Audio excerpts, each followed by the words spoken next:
Hi, everyone here and around the world. I have a lap full of kitties with me tonight. Here is Fluffy. Here is Chocolate. Often they are playing games, and tonight they came almost as if, okay, we'll sit with you tonight for a while. And I'm so glad in this very difficult time on Earth. I hope that all of you with your dear furry souls keep them close and protected. And I'm going to let them down in order to share with you some important information. Yeah, that's why I knew that he was hooked on. I hope that all of you are having a safe and happy Halloween a couple of days ago on Monday, October 31st. But I bet you didn't know that October 31st is now also the annual date specified by the 2022 Defense Bill that mandates Congress receive an annual declassified update about UFO UAPs, plus a classified annex. And the government due date for those reports is October 31st through the year 2026. Is the Halloween holiday on purpose to reduce the seriousness of investigating UFOs and alien intelligences on Earth? Here's what NBC News said, quote, "Government UFO report time for Halloween seems to downplay spooky sightings. It wouldn't be the first time officials put the issue to rest without a full, open-minded investigation," close quote. Now, the reason for this congressional order for annual UFO UAP updates came after Congress called for the establishment of a permanent Department of Defense office to study unidentified aerial phenomena. But instead of opening up the truth, the Pentagon office that keeps changing its name is already suffering ridicule. And when NASA made its recent announcement of forming a 16-person science panel to investigate UFO UAPs, its press release said, quote, "There is no evidence supporting the idea that UAPs are extraterrestrial in origin," close quote. Even the New York Times on October 28, 2022, headlined what sounds like a deliberate Pentagon misinformation press release, quote, "Many military UFO reports are just foreign spying or airborne trash," close quote. And yet, the very fine American men and women who serve the Department of Defense in wars and intelligence missions are one of the largest populations of UFO eyewitnesses and have been since at least World War II, even if silenced by non-disclosure agreements and ridicule. Tonight, I would like you to hear the firsthand testimony of an American Navy UFO eyewitness. For his protection, I'll call him John Smith. In his first email, he wrote, quote, "Over the years, I've only told 2 others about my experience. I told my brother, who did not believe me, and I told a friend who did not believe in extraterrestrial life. He said I was dreaming, but I know I was not. Now my life and health are not going well. I feel it is important to tell someone, and if you would like to speak with me about this, here is my phone number," close quote. He sent me a written summary about his UFO experience at age 22 when he was in the U.S. Navy during the summer 1986 Westpac. That means the mission location was in the Western Pacific in the Indian Ocean. The ship was the USS Samuel Gompers AD-37, an American destroyer tender that was sailing solo. Its goal was to remain independent, staying away from all other ships. No one was to know where they were for intelligence reasons. That mission lasted about 6 months. The Indian Ocean is the 3rd largest of the world's 5 oceanic divisions, covering about 20% of the water on the Earth's surface. That's 27,240,000 square miles. The Indian Ocean is bounded by Asia to the north, Africa to the west, and Australia to the east.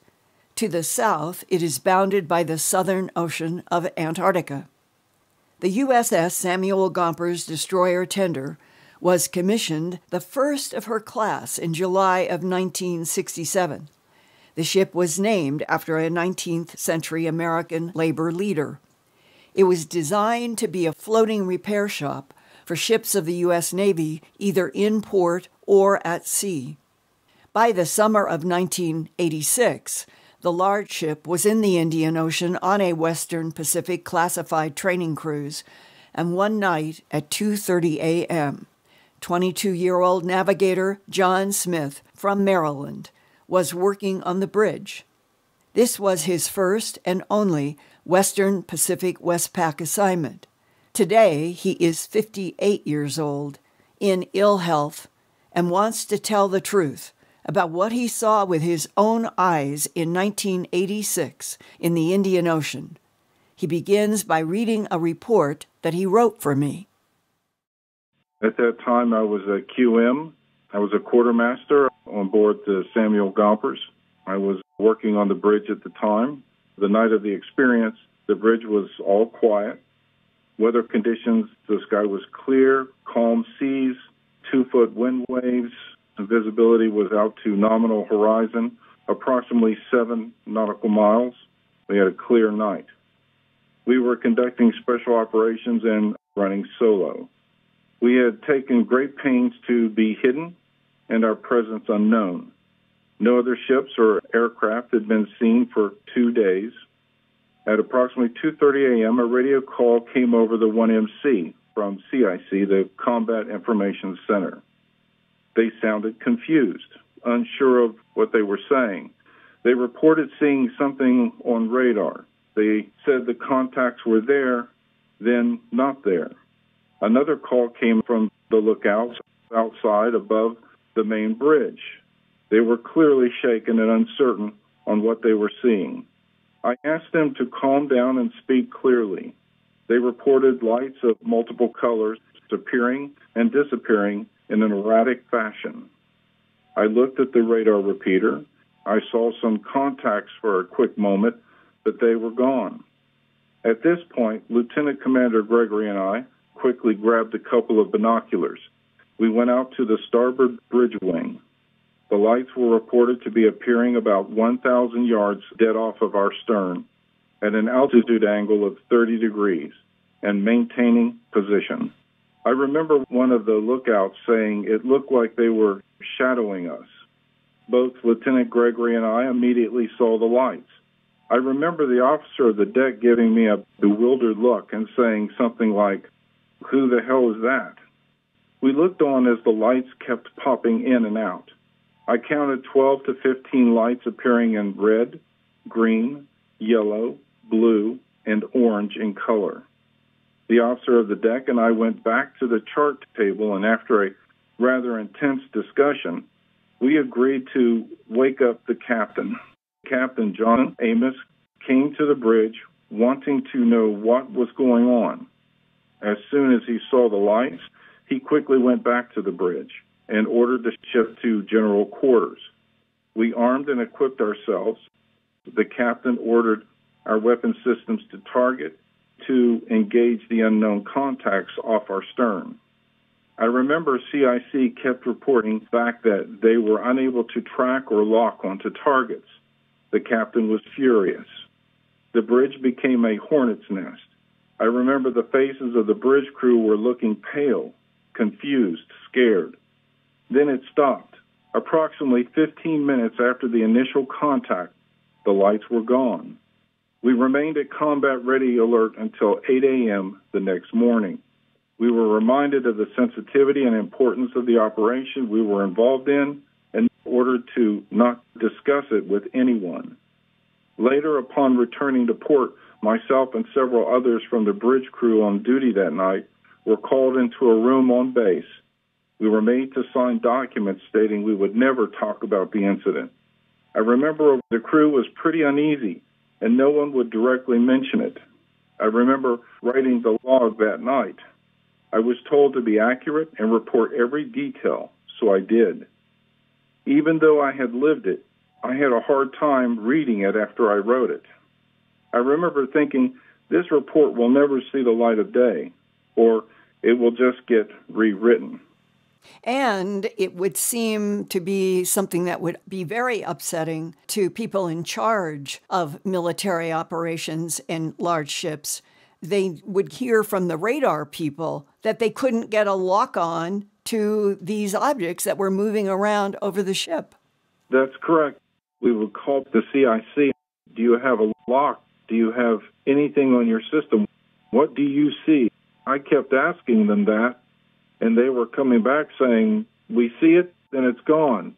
And then they would say, we see it again. It's showing up, but it's gone now. And this happened several times. So it was just a lot of confusion.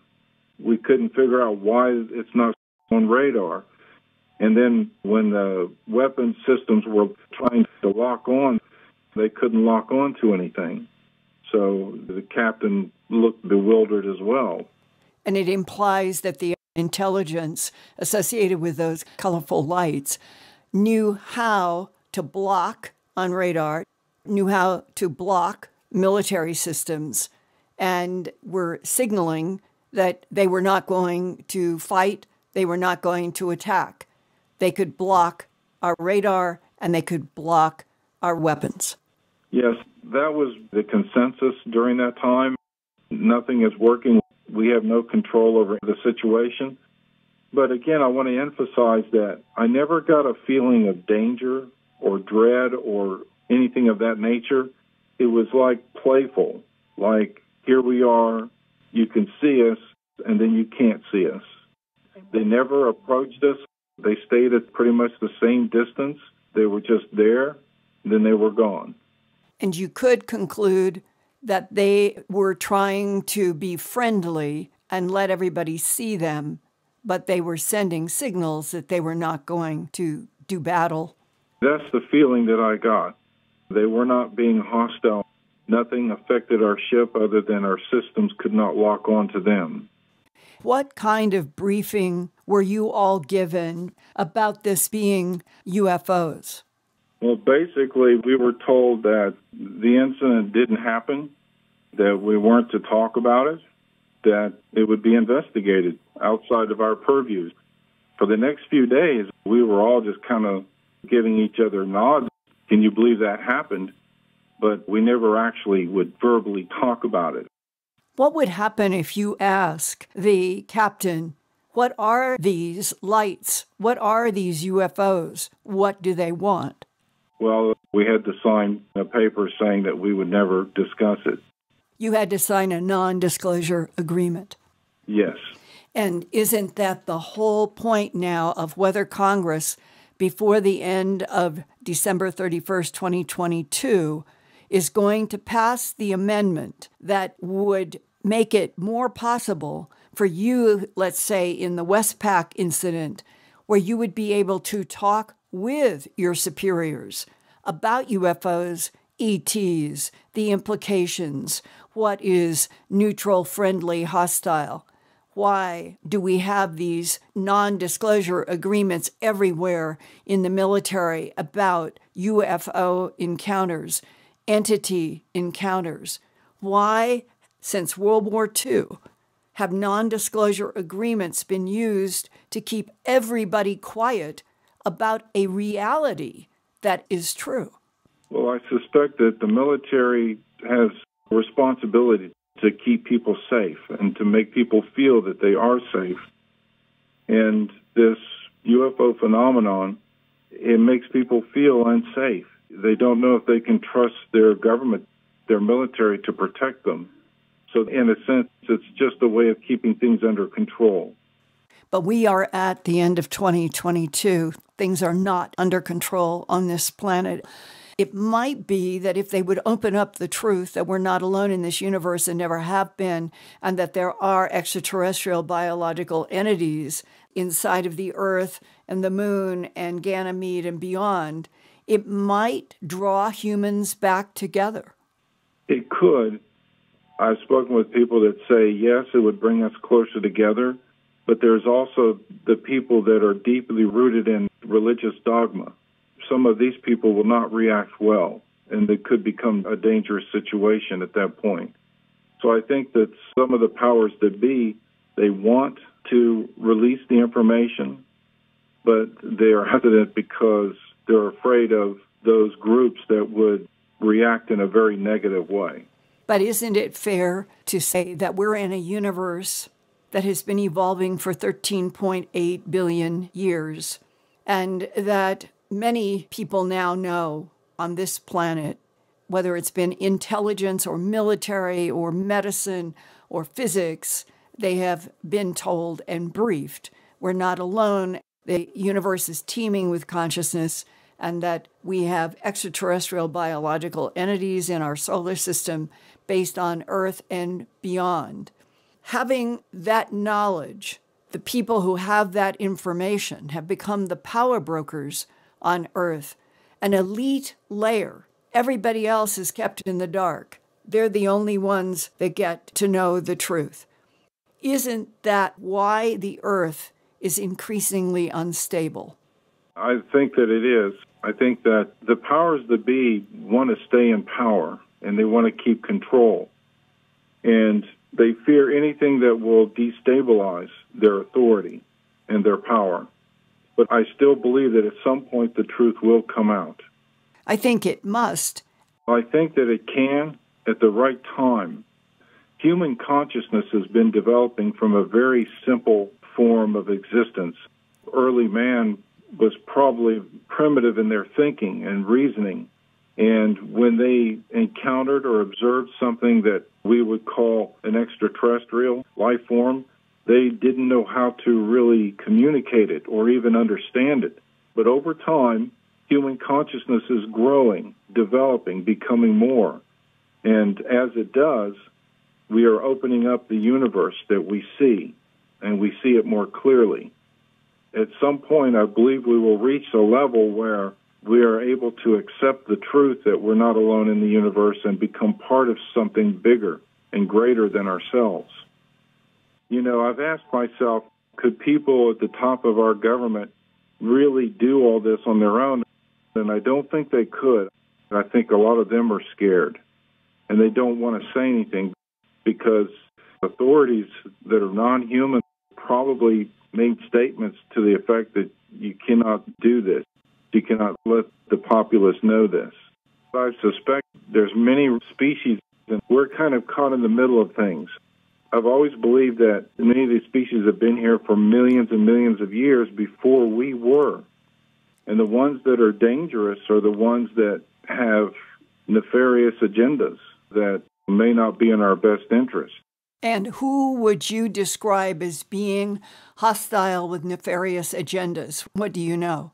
I just have certain suspicions that before human beings were prevalent on Earth, I think that other species may have been here, and that some of the UFOs or some of the unexplained things that we're seeing are those that were here long before we were.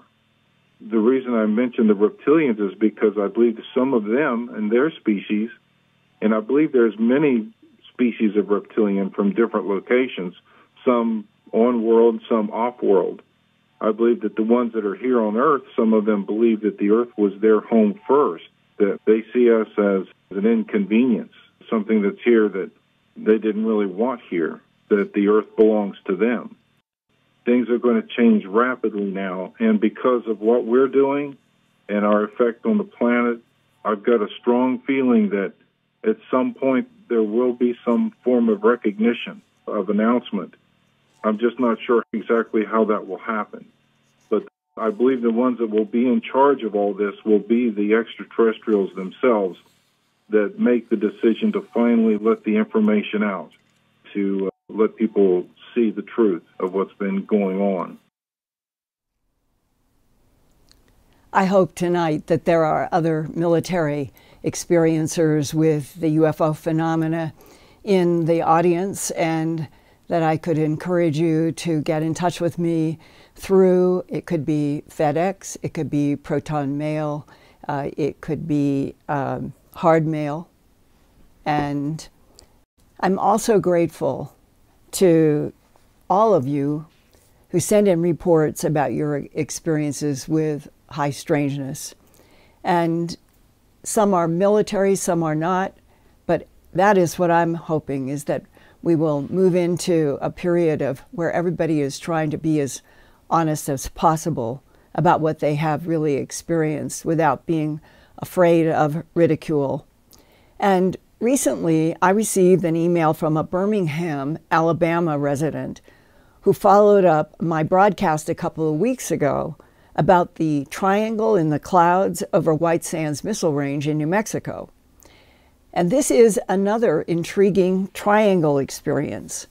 The Alabama eyewitness writes, quote, "During the summer of 2017, I was with my uncle during daylight, and we witnessed the appearance of 3 black, upside-down triangles which flashed on and off in the same location just above the horizon."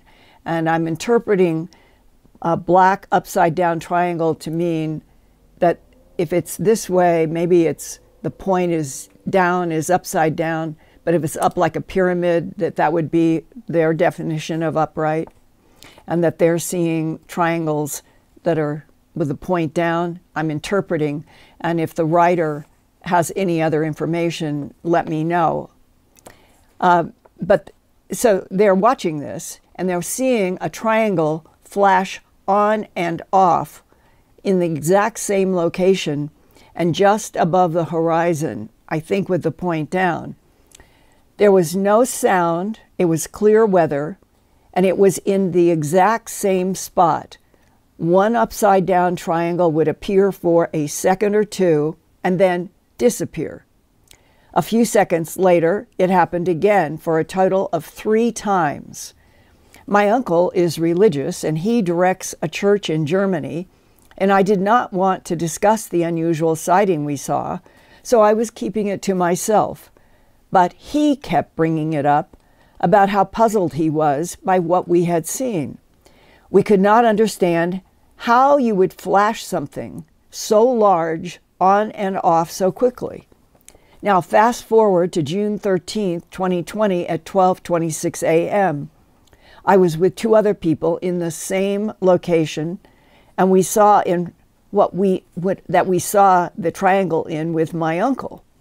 The difference being it was daylight before and now it's night, and the triangles are light, like light, instead of black the way they were during the day.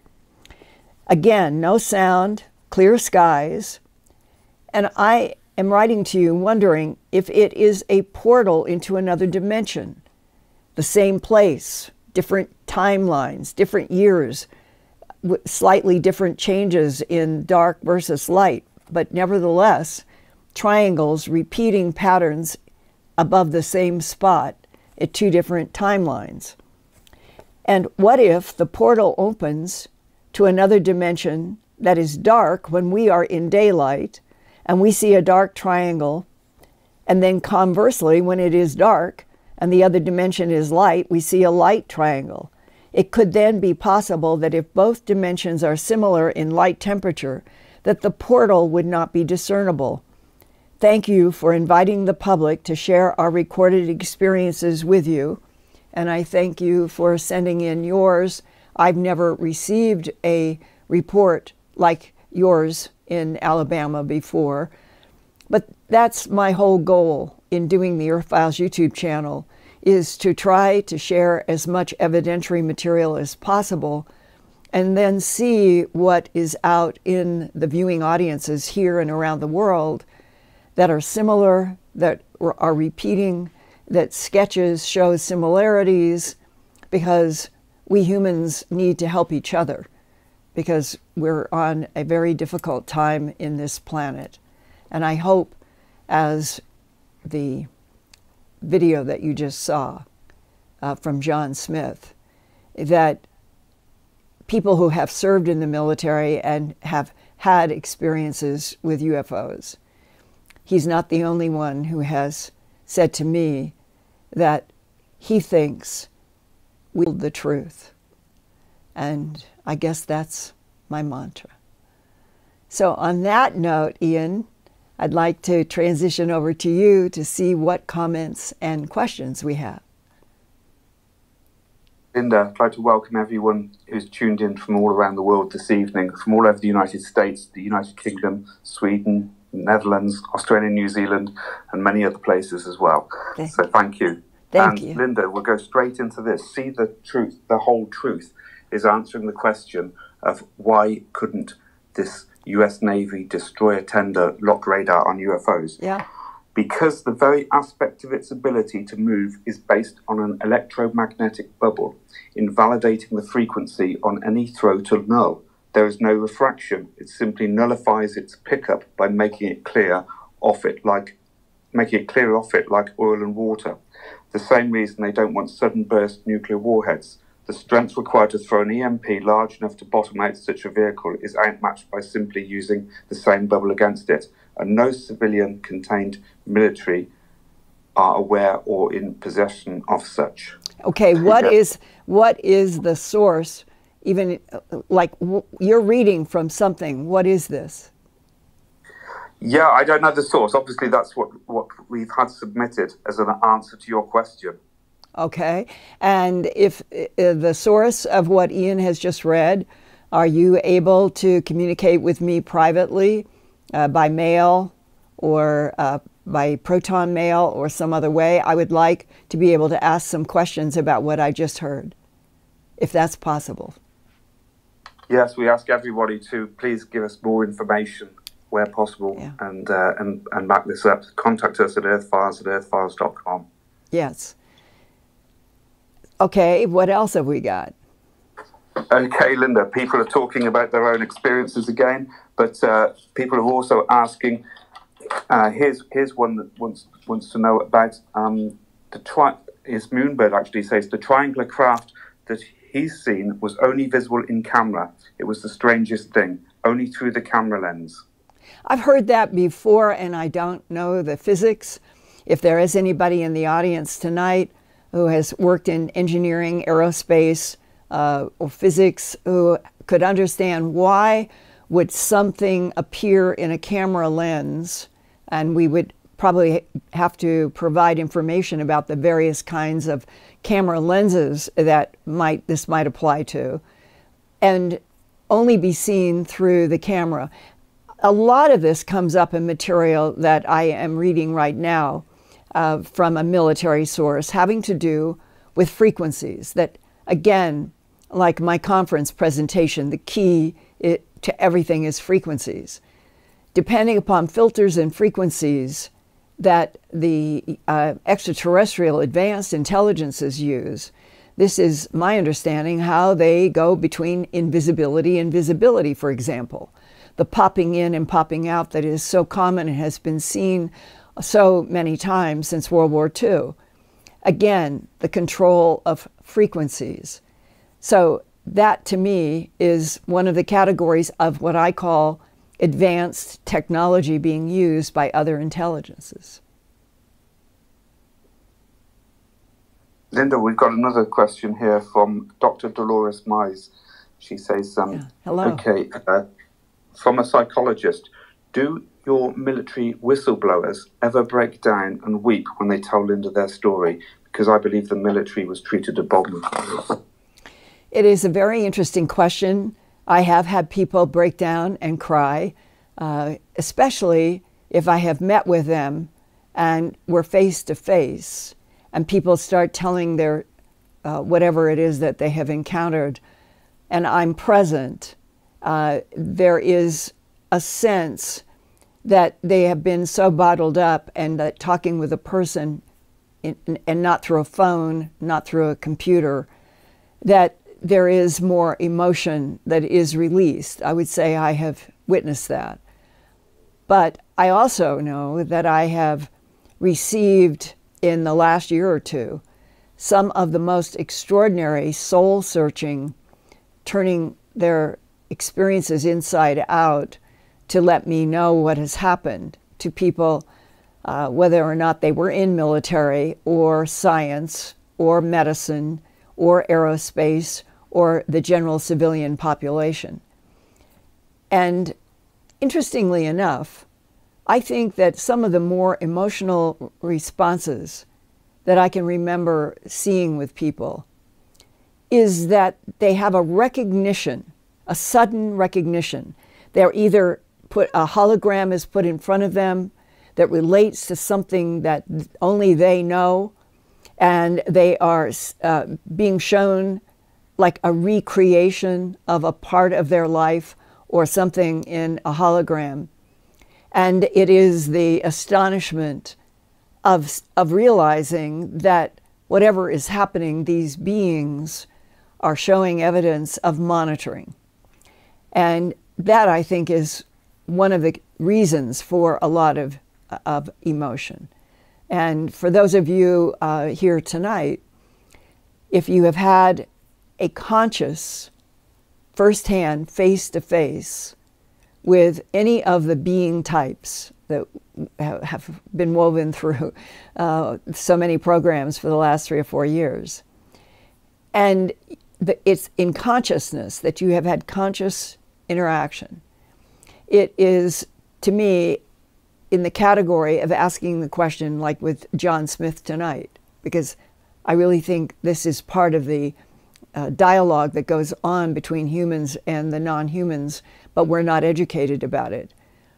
When John Smith got the sense, the feeling, as he used the phrase strong feeling, that whatever the intelligences were doing in those different colored lights, like Christmas tree light colors in the sky, that he did not feel in danger.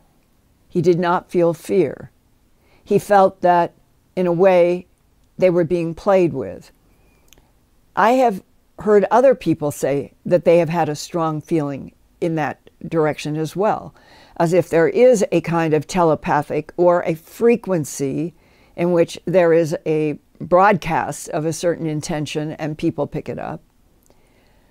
But that leads to the question of why, in other cases, there is panic, there is fear. Is it directly related to differences in the different intelligences that have different agendas? Is it that humans at least empathically can pick up on frequencies coming off of anything in front of them because of some gift of intuition, of sensing that humans have? Or is it related directly to intention of the different intelligences? Intention being everything from friendly and trying to help to neutral and not caring to hostile, outright hostile. And any of those 3 categories, I would assume that most human beings would have a sense of what it was they were feeling, because that's one thing humans definitely do. We know when we're in the presence, usually, of someone who might do something that could hurt you, or somebody who is completely the opposite of that, who is loving and the frequencies are friendly and there is no concern. Humans live with that every day. Well, when you translate that to a whole other, let's say, complexity of a variety of intelligences from other planets, how does that translate to us?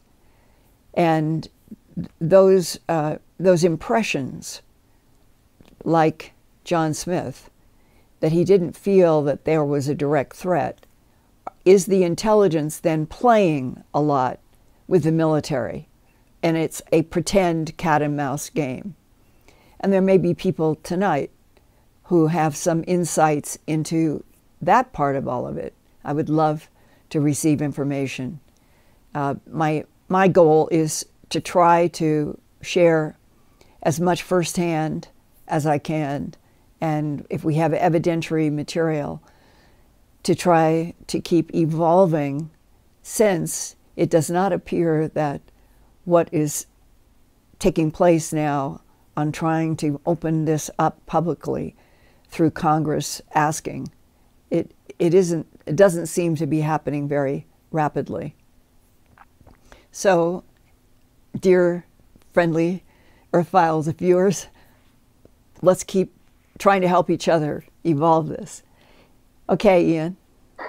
I'd just like to say thank you to the generous viewers in giving us the super chats this evening. Here we go. There's Moonbird, JJ Lancey, Terry D, Caroline Boyce, Sexy Sadie, Judy Graham, Jeannie Nash, Ray McBride, Zip784, Wayne Bowell, and I would like to wish a happy birthday as well to Miss Anonymous 617 from Boston, Massachusetts, who's celebrating her birthday tonight as well, and also say she's had some experiences. Well, happy birthday in Boston, and please feel free. I don't use anything publicly with anybody's name unless I have written permission. So you can communicate with me at earthfiles@earthfiles.com. And I will not be sharing anything that somebody does not give me written permission to use. But the more I'm exposed to, hopefully, the more helpful I can be to all of you with insights.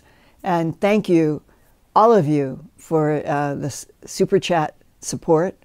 All of it is extremely helpful, and thank you, thank you, thank you. Miss Anonymous says that she saw at 1 a.m. looked outside and saw a light that was pulsing different colours. And it wasn't a star. It actually hurt her eyes to look at it. She's sending us a video anyway.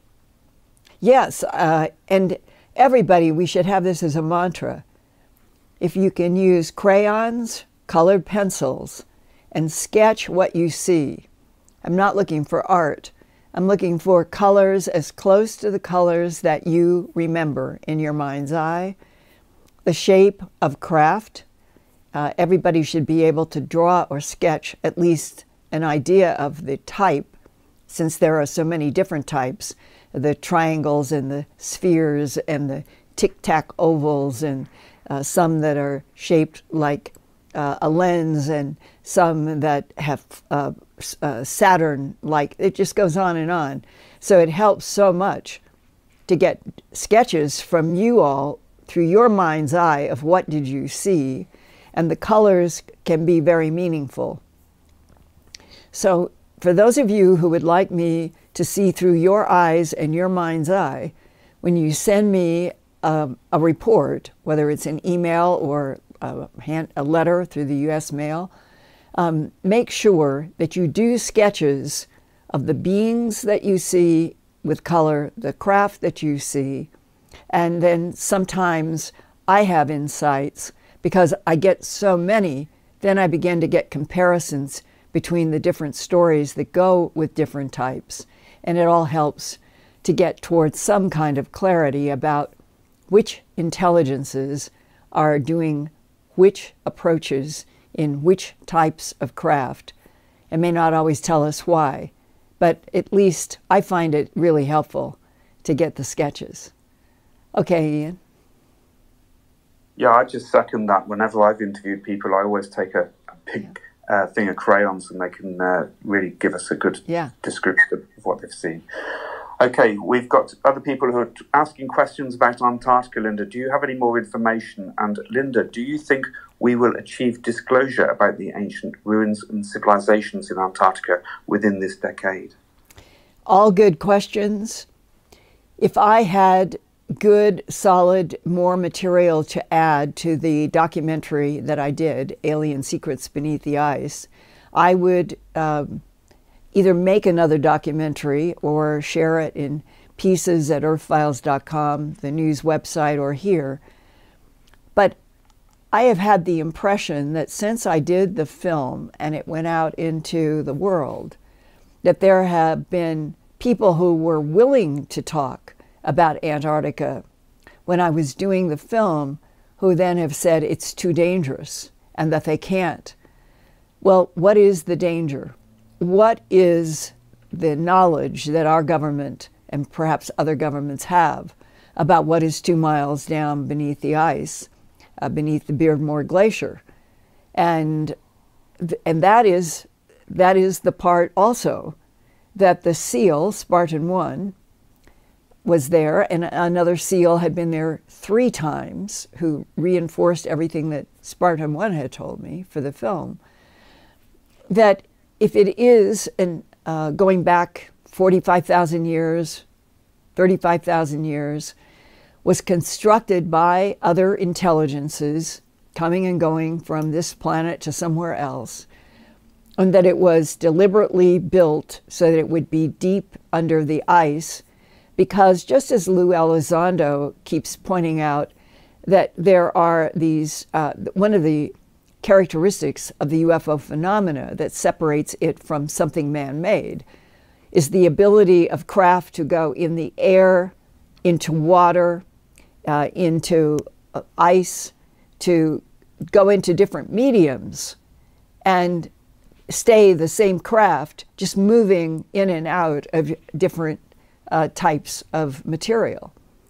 And that ability is part of the extraordinary question: how would anything from any planet, anywhere in the universe, have built a gigantic, well, let's just call it a facility made out of some kind of hard black material, 2 miles down in ice, and then have it function so that when it was discovered in these more recent times, that just moving through hallways, the greenish light just glows in the walls as the person walks by, so that it is alive, it's functioning. Well, we're heading toward that kind of world already, with artificial intelligence is where humanity is moving so quickly. And eventually we will have homes, we will not have lamps and things. We will just do this, and light will come up on walls, and it'll be programmed, everything will be programmed, and depending upon the energy systems that are installed, what would allow a huge facility 2 miles down in Antarctica to have the ability to interact with motion and create lights and energy 45,000 years later, or 35,000 years, whatever it is. I don't have a solid answer to that. Neither did Spartan 1, neither did the other SEAL who had been there 3 times. But as far as I'm concerned, what I have reported in my documentary, Antarctica, Alien Secrets Beneath the Ice, is the accurate description of a SEAL who had been there, and then contributions from another who had been there but not on direct interview.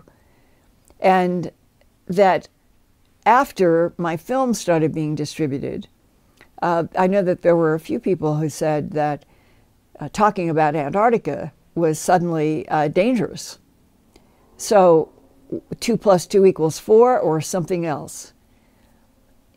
I recommend that as many of you as can get Antarctica, Alien Secrets Beneath the Ice. It's in my Earthfiles shop. I really think it is a very important documentary. And for people who do see it, I have had some people write and say, when I was doing X job, some of what you have reported about, I have been exposed to, but people will only go so far sometimes. What I need would be an entirely huge new piece of information to evolve into another film, as well as reporting here.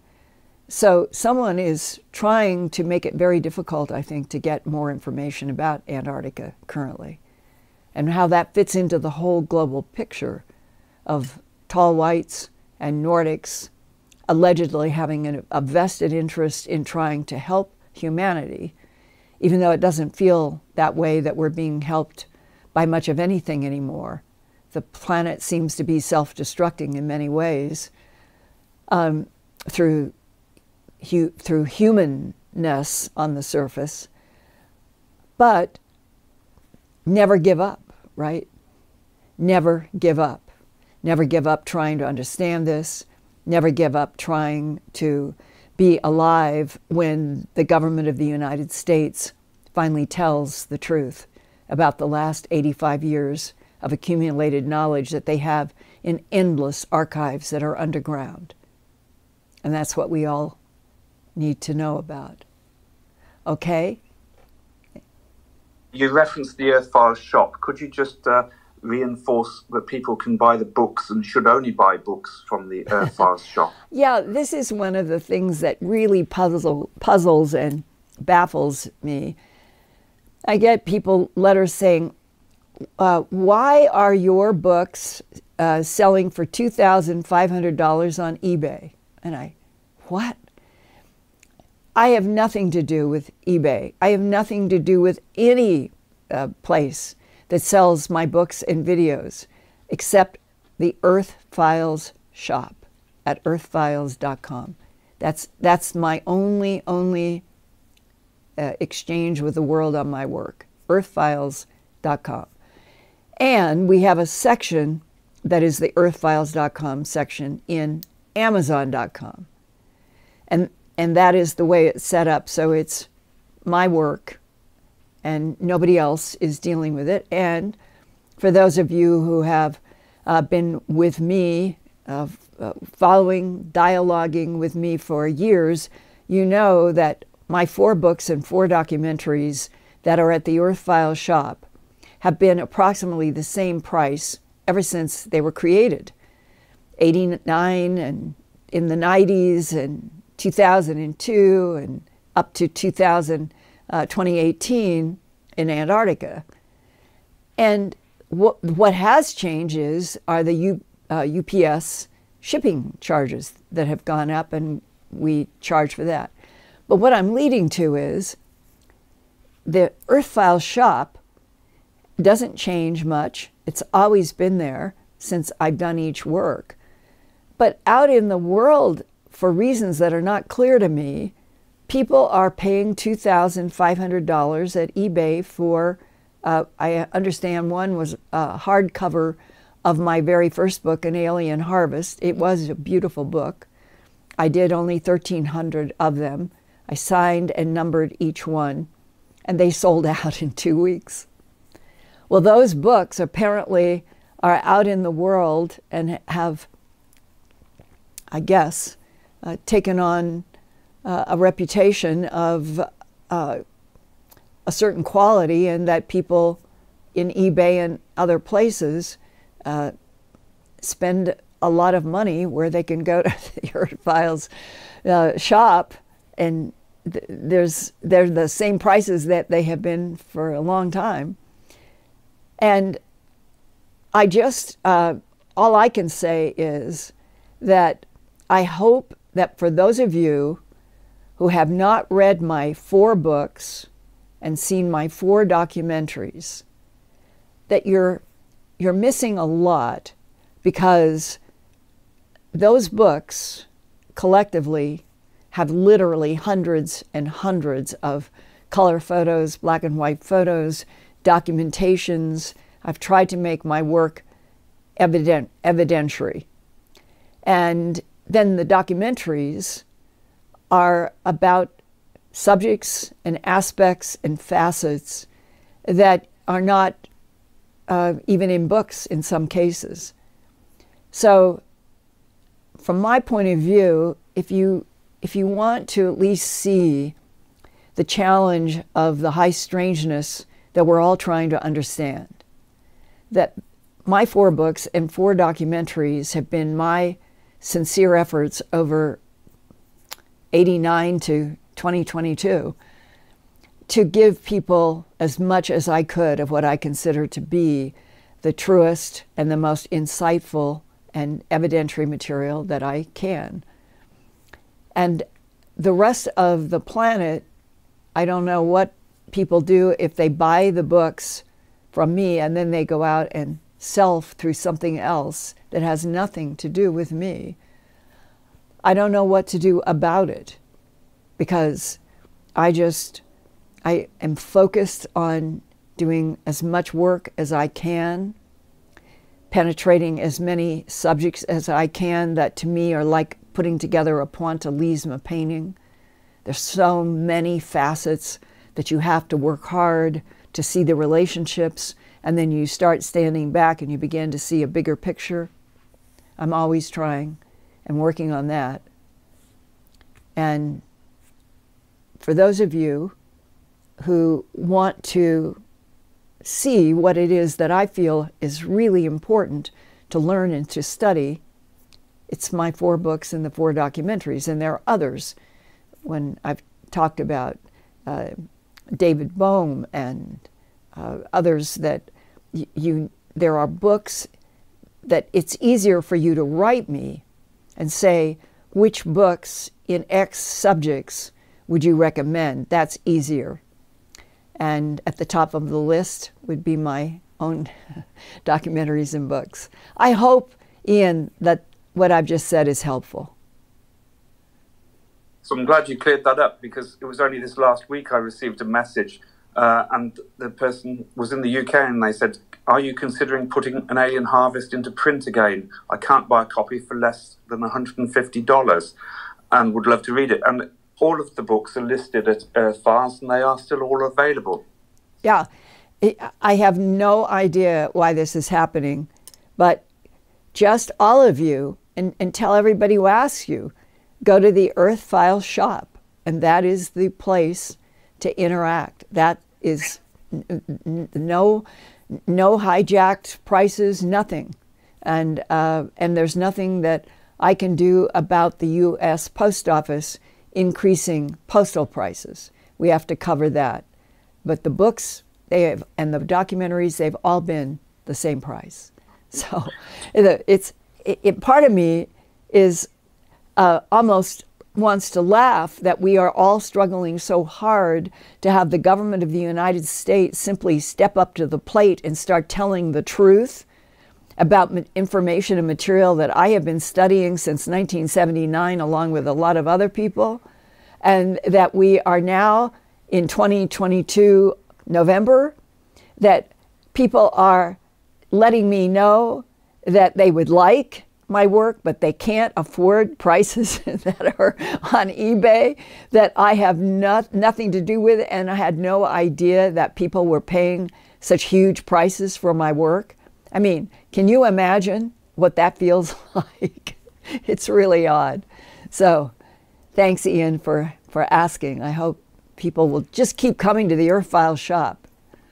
Yes, and also you referenced Amazon. They can buy it from Amazon, yes, but from the Alan H. Productions section of Amazon. That is the official Alan H. section of Amazon. Thank you. Okay. Yes, Zip8784 says, I read Earthfiles regularly like a newspaper. I've been doing that for years. Good. Good. I'm trying as best I can to do so many different things these days. And I used to concentrate on simply doing a report every day or two at earthfiles.com from 1999 up until I started the Earthfiles YouTube channel. And I'm doing so much hard work to do our Wednesday being together, and then the travel that I have to do for Ancient Aliens and Truth Hunters, and now Into the Vortex with Jimmy Church, that what I'm trying to do, earthfiles.com is a huge archive. And some of the documents that I have since 1999 to 2022, everybody should reacquaint themselves. So I'm trying right now. I'm going back through one of my large reports. I think it's 20 different reports. But it is looking at what our own government has had in terms of documents that were leaked or they came through somebody's release in the government, having to do with how much our government has studied and what they have done in terms of the UFO phenomena, definitely going back to World War II. And if you start looking at earthfiles.com as a place where I do fresh reports, but what I'm trying to make sure is that you guys understand there is just a tremendous amount of archived documentary material at earthfiles.com. And if you go there and click on archive, you can start running and running. I think you'd go for, I don't know, 3 hours of just trying to get through the archive of all of the about 2,000 reports that I have done there. And then if you went through and you absorbed all of the case studies and all of the documents, you come out the other side with a whole different relationship. That when we hear that the government is saying X, and then you look back at what they were saying, writing, hiding from World War II on, it gives you some kind of ballast in order to keep balanced about what is emerging now. So look at Earthfiles as the website, Earthfile Shop, all of the audio that is in all of those reports that I did for Coast. Every Coast report that I did with the MP3s are all in the earthfiles.com huge, huge, huge website.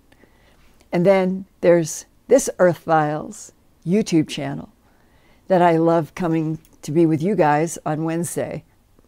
And then there are the 4 books that are in many ways as current today as they were when I produced them, because we still don't have the breakthroughs that we need, that we're not alone in this universe.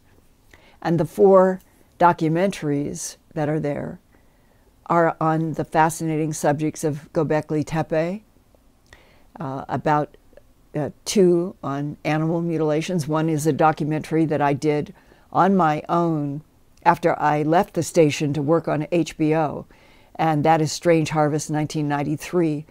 And it has some of the most fascinating material in it about animal mutilations of anything that I ever did. And and then Antarctica, of course, Antarctica, alien secrets beneath the ice. And I will continue to keep trying to get material that is as evidentiary as I can, that I can do another documentary and another book. And meanwhile, being able to come with you guys on Wednesdays is a feeling like this is getting closer and closer. At least it feels like that to me. That this spring, maybe April, we're finally going to get some truth that we're not alone. And everything that we have talked about here, all of the books, all of the documentaries, Earthfiles, there will be a new developing lens about our universe and what is in it and what else has intelligence, what is biological. I cannot think of anything more exciting if we could just learn to live on this dear planet Earth in peace with each other, in peace with the climate, and in peace with all of the beautiful life forms that help sustain this planet and sustain us. My prayer, may the thought that dwells in the light do something to help us move out of this terribly rough decade that was forecast by people who had communications with ETs. 2020 to 2030 would be really rough. Well, maybe if all of us concentrated really, really hard on changing dark into light, maybe we could have an impact. Let's try. I love you guys. See you next week.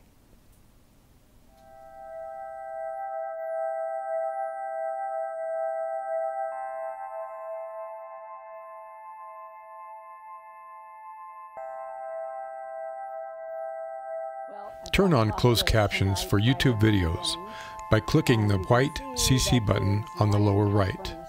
The default language for Linda's videos is English. If you would like to see the captions in another language, click on the white Settings button next to the CC button.